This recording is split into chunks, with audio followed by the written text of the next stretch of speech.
that was one of the more complete ball games that we've played all year, really. What we did offensively in the first 3 innings, I was just really impressed. Our guys were locked in and certainly up there taking good swings and battling. And then, Nathan Kirby again showed how great of a pitcher he is. The moment of obviously a 1-0 game and everything that's on the line, and he's just been calm and has had a presence about him all year long. And certainly he showed his ability tonight. He was outstanding. For 8 innings, just kept making really good pitches. Couple of times he was 3-0 on the batter and would come back and throw 3 strikes and get himself back into the count. And so, and then the way that we played defensively, I thought we played spectacular defense. The job that Kenny Towns did at third base, handling a lot of balls, was really impressive. And so I think in every phase of the game, we did a lot of really great things tonight, and we'll have an opportunity to play again tomorrow night, and we're looking forward to that. Questions for student athletes, please wait for the microphone. Nate, you had that leadoff double in the 5th. The runners on 2nd and 3rd, nobody out, get the strikeout, the liner, and then the ground out. Just walk through that inning and kind of your thought process once the 2 guys got on. I need to figure out a way to get it to first off. But Carl always talks about, not worrying about the guys on 2nd and 3rd because they're not going to go anywhere. Just let them hit the ball. They've already gotten to 2nd and 3rd. They've accomplished that. And if they're going to get a hit off me, then that's what's going to happen. But I think that was big for me. I got on my heels a little bit, but we've played defense well all year, and that's kind of a level of comfort for me out there, on the mound, knowing that I can throw the ball and let them hit it. But fortunately enough for me, they missed a couple balls, and it went my way.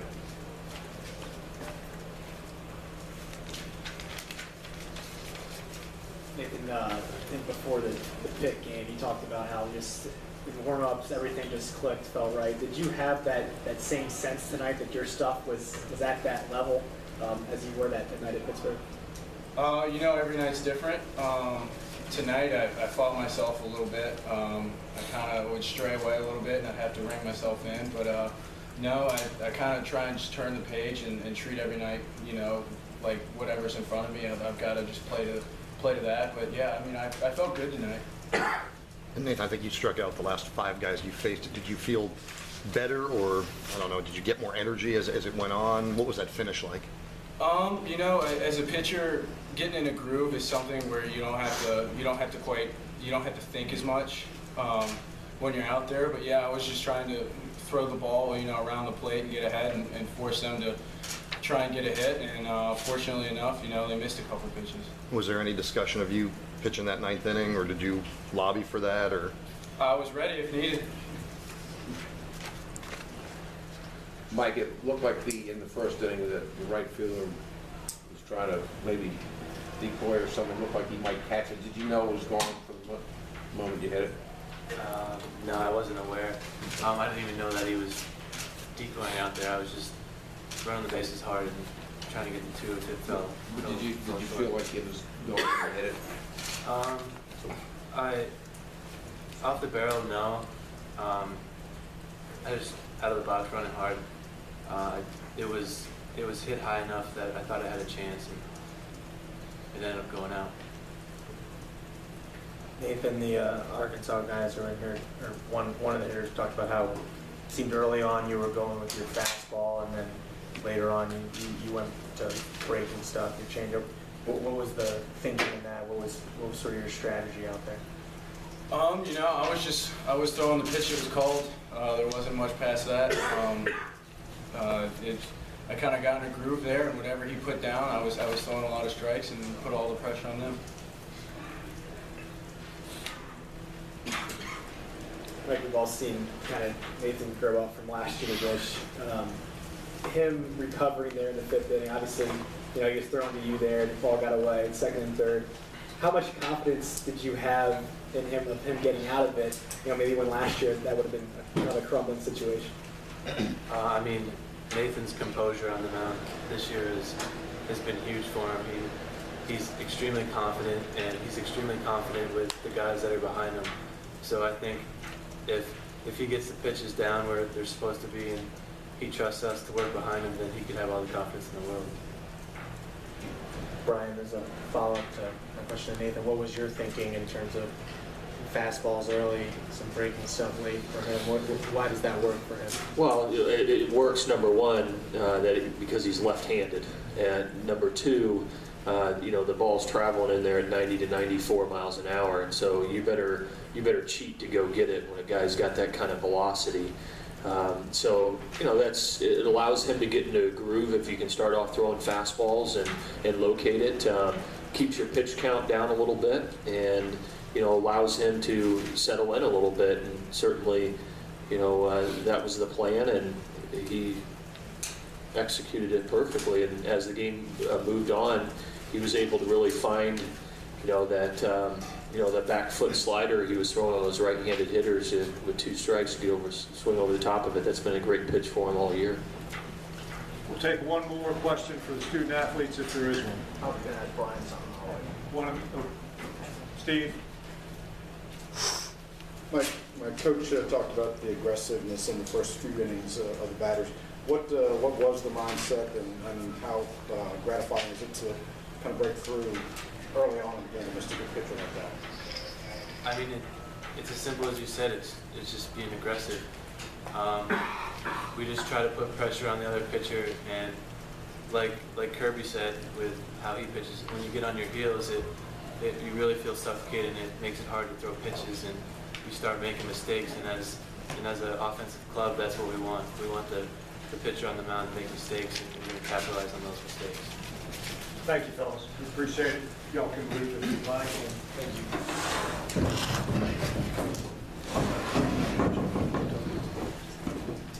Brian, 3 runs is not typically considered a commanding lead, but with the way Nathan was pitching, did you feel fairly comfortable going into the later innings, even when you weren't adding to the Well, runs? Jeff, I felt good about it. Certainly he had his great stuff. Tonight he had that kind of stuff last weekend against Florida State in the ACC tournament. We just decided to take him out after 68 pitches, right? I felt good. He was throwing strikes. He was executing what we asked him to do.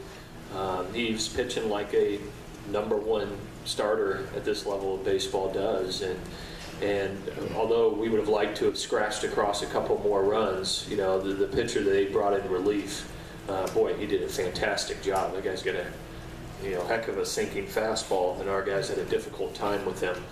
I felt good about where we were at with Kirby on the mound and 3-run lead. Yeah. You turned and looked at Nathan about pitching the 9th inning. I assume you wanted to get work for Nick, or what goes into that decision? No, it wasn't necessarily work. Nathan was just shy of 100 pitches, and he had done his job, and that's Nick Howard's role. It was a save opportunity, and tomorrow night and moving on past that, if we're fortunate to, we need to count on Nick Howard. So. It's been a week since he's pitched. I thought it was important to get him back out there, and it's plain and simple that's what his role is. And had we scored another run, Nathan Kirby would have went back out there. But we leave that up to Nick, and he's done a terrific job with it all year. Coach, 2-0 and 2 long starts from your starter really haven't dipped into your bullpen. Are you in a perfect position right now? I think we're in a very, very good position from a pitching standpoint. We haven't touched guys like Whit Mayberry and Austin Young and Rosenberger and other guys, Josh Spores. We're in a good position. This is how you'd like to be after 2 games and have your starters go deep into the ball game and eat the game up. So Brandon Waddell will start for us tomorrow, and hopefully he does the same where he goes out and can pitch deep into the ball game. Brian, you've been in this position before where you've won the first 2 games in a regional. What have you learned kind of along the way about the 3rd game? trying to close it out. Yeah, on I mean, Sunday. you have to stay the same with what we've done the first 2 ball games, Jeff. You can't try any more. There can't be any more pressure. You know, we're in a great position, but you have to go for it in the tomorrow night. You know, certainly everybody knows the scenario that there could be, you know, another game Monday, but you don't play with that. You try to go for it the first opportunity that you have, and we will do that tomorrow night, whoever our opponent is.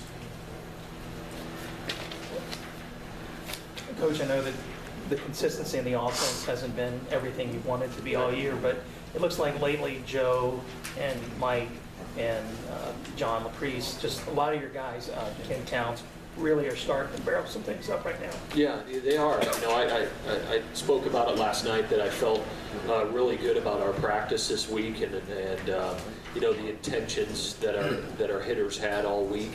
And so I had a pretty good feeling that coming into this weekend that our approach was going to be really good offensively. You all know it's been well documented by, you know, a lot of people, the skill set, the talent of our position players. You know, we run some pretty good athletes out there, and you know, it's just a matter of time when, you know, they're going to collectively do it as a group, and they did it tonight. Even though there's only 3 runs on the scoreboard, we hit a lot of balls hard, you know, and against one of the top pitching staffs in the country. So I have no reason to believe that it won't be the same moving forward, and they're pretty locked in.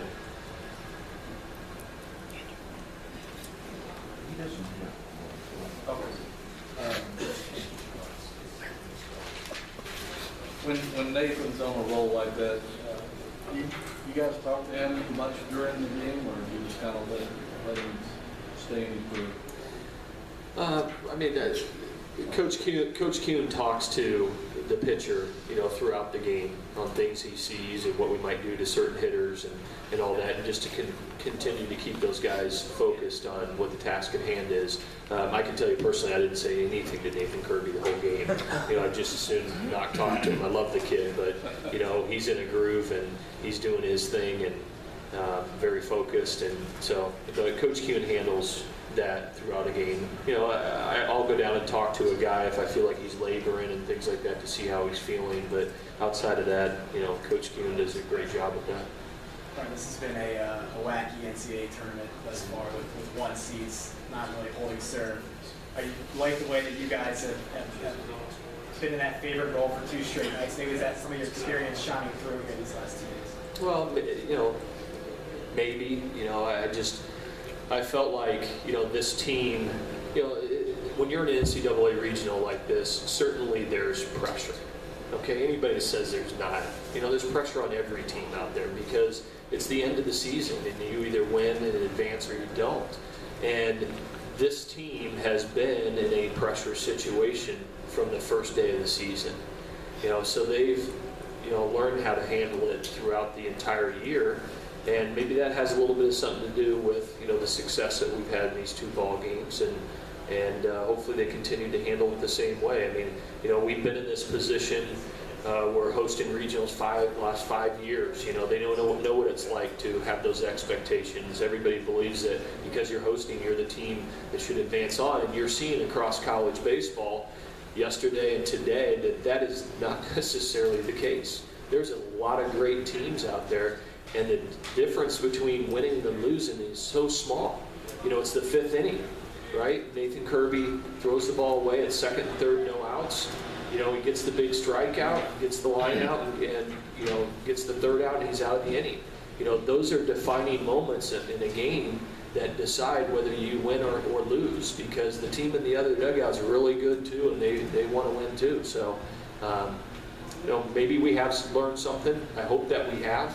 You know, that goes back to, you know, I continue to talk when our coaching staff came here is about being consistent, being in this position every year, not necessarily hosting, but being in the NCAA regionals, so the players learn and understand how to deal with what they're dealing with right now. One more question. If I'm wrong, don't even bother answering, but do you have to be the road team tomorrow, and do you have to be in the other dugout, and how do you handle all that? I believe, yes, I believe in either scenario, either team we play, we would be the visiting team. So, you know, we do things like in the middle of the week, this week when we practice completely out of the first base dugout. The 2 days we scrimmaged, we worked completely out of the first base dugout. You know, and just so the pitchers, when they threw bullpens this week, they all threw them in the bullpen that's down the first base line. So you do things like that to get them used to something that's out of the norm, right? And so, you know, hopefully it works.